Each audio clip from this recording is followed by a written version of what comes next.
first of a line, first of a family of rockets which will open deep space to science and carry humans to other planets. Space is open to us now. This, the second half of the 20th century, a moment in time when our maturing space technology can begin to support the imagination of the past. Yet what is past before Saturn is important. It is easy to say, looking at the Saturn vehicle, this is a product of our space age. These are the people of our space age. These same men know full well that the journey to space began not a few years back, but a long, long time ago. How long? How far back?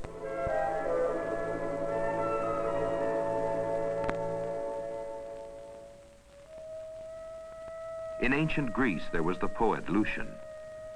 He tells of a ship lifted into the air by a great storm and carried to the shining island of the moon. But, said Lucian, these were things which were not and never could have been. And for 1,000 years thereafter, the men of science agreed. Everyone knew the Earth was the only world and center of the universe, and the stars, well, dots of light, illumination. Until in the Middle Ages, the great astronomers and mathematicians, Copernicus, Galileo, and Kepler, they said, there are other worlds, and proved it. Kepler went further. He conjured up the first human visitor to the moon, a man pulled by demons across the shadow which falls from Earth to the moon during an eclipse. Later, in 1638, 2 English bishops published serious works on travel to the moon. Fiction, to be sure, but regarded as a blend of witchcraft and satanic knowledge by their contemporaries.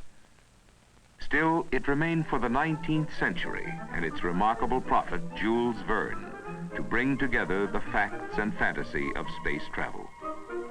Space travel, announced Monsieur Verne in 1865, may be accomplished by being shot from a huge cannon, a cannon with a barrel 900 feet long. In his story, veterans of the American Civil War band together for the adventure. They sink the cannon barrel below the Florida terrain and then are off to the moon within the hollow cannon projectile. Of course, in reality, the projectile would have fallen far short of the moon, but the velocity computations were surprisingly accurate. And astonishingly, Monsieur Verne hit upon a very familiar launch area. Today, the sites of our space launch areas are everyday images worldwide.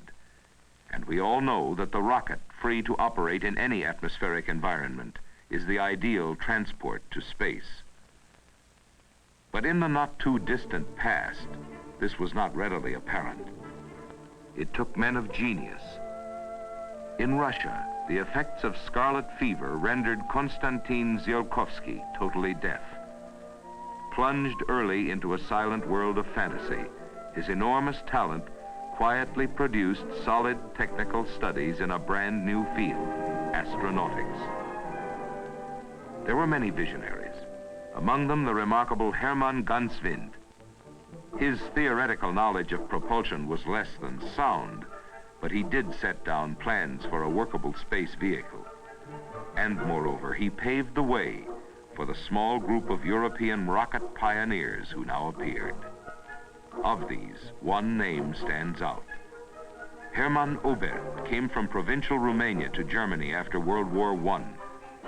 By 1923, at the age of 29, he perfected a complete series of mathematical theories on space travel. His book, when at last he found a publisher, caused a small sensation. In Europe, a stimulated public eagerly discussed Oberth's descriptions of rocket space travel. In America, the rocket remained the perennial pyrotechnic every 4th of July. Yet one man, working a quiet lifetime in self-imposed isolation, created a whole space rocket technology. In 1919, the Smithsonian Institution published a report.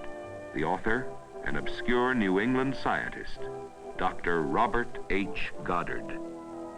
Today, the Smithsonian houses many of the rocket artifacts of Dr. Goddard's career. They present a vivid profile of a step-by-step mastery of the theory of rocket propulsion and its practical application. The first liquid propelled rocket flown successfully by Goddard. The first development of liquid cooling for a rocket nozzle. The development of fuel pumps. The use of vanes in the jet stream, coupled with gyroscopes for direction control. All these fundamental technical breakthroughs were Dr. Goddard's, and his work is embodied in every rocket which has flown since his work was done. And in his time, like the other pioneers, Dr. Goddard had his problems with the public, and particularly the public press. His professorial report somehow electrified the nation's editors, at least for a day. But within 24 hours, common sense prevailed, and Dr. Goddard received the editorial reprimand reserved for crackpots. Despite this, the idea of rocket travel was infectious. The widespread symptoms of the era became apparent even to the editor of the Times. People everywhere had rocket fever. And out came the fringe area rocket specialists to join the game. Any number could play. In Central Park, Prince Michalikais demonstrates his invention. And there were rockets for boat propulsion. And in Europe, rocket race cars, rocket rail cars, rockets for ice boats, rockets for gliders.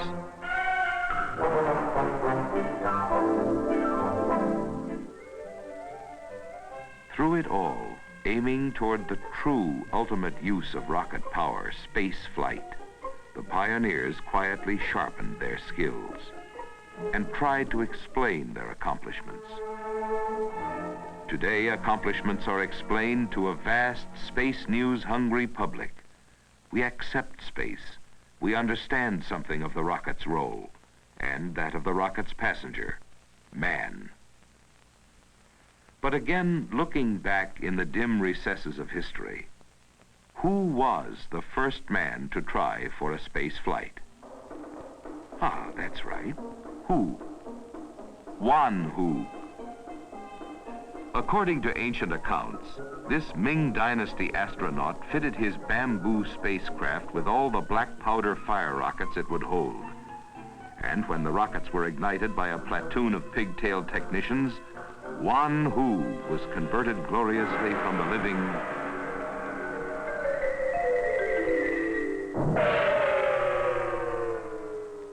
to legend. In the 1920s, one man might have eventually created a real moon vehicle. He was persuaded to build one, quickly, for the movies. Professor Oberth's space rocket for the film The Girl in the Moon, while technically accurate, was a hardware fantasy. It could never have gotten off the ground. With typical ingenuity, the pioneers appropriated the movie moon rocket and used it to raise research funds. And on both sides of the Atlantic, the store of rocket knowledge grew. In America, the young men of the American Rocket Society built and flew liquid propellant rockets. In Germany, the Society for Space Travel attracted the best young development minds in Europe. Among them, a promising student engineer who neglected his classes to work at the grandly named Berlin Rocket Airport. But with the approach of a Second World conflict, the rocket once again went to war. Chosen to head the vast research and development project was the youthful Wernher von Braun. An early start, support by the German army, and the best rocket technicians, the first long-range ballistic rocket weapon came into being. And by 1942 at Peenemünde, the V2 was ready for flight. The V2 was still far from perfect, but the money and brains expended on its development had elevated rocketry from gadgetry to applied science. At the end of the line, the collapse of the 1,000-year Reich, the acquired German rocket capability could still turn out 900 large rockets a month. Some of its skilled practitioners were lost. But at the request of the United States, many V2 engineers chose to work in this country. At White Sands Proving Grounds, they joined with American engineers to resume rocket development. But once again, in the troubled air of the mid-century, rocket development meant development of rocket weapons. All the rocket scientists held fast, nevertheless, to their first faith, the rocket for the exploration of space. Along with the evolution of the missile family, the plans were itemized for the eventual and inevitable space project. Thus, when the Russian satellite Sputnik 1 opened the space age, Explorer 1 was placed in orbit soon after. The conquest of space had begun. Saturn followed, the necessary space servant of the nation.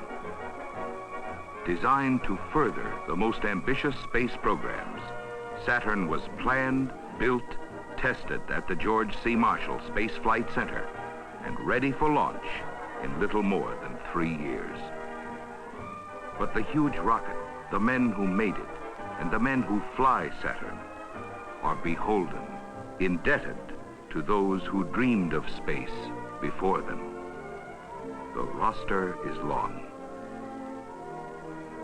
At the top of the list, the visionaries of old, dreamers of a long-ago age of wisdom. Astronomers of the Middle Ages, the enthusiasts of the 19th century, the dedicated theoreticians of the 20th century.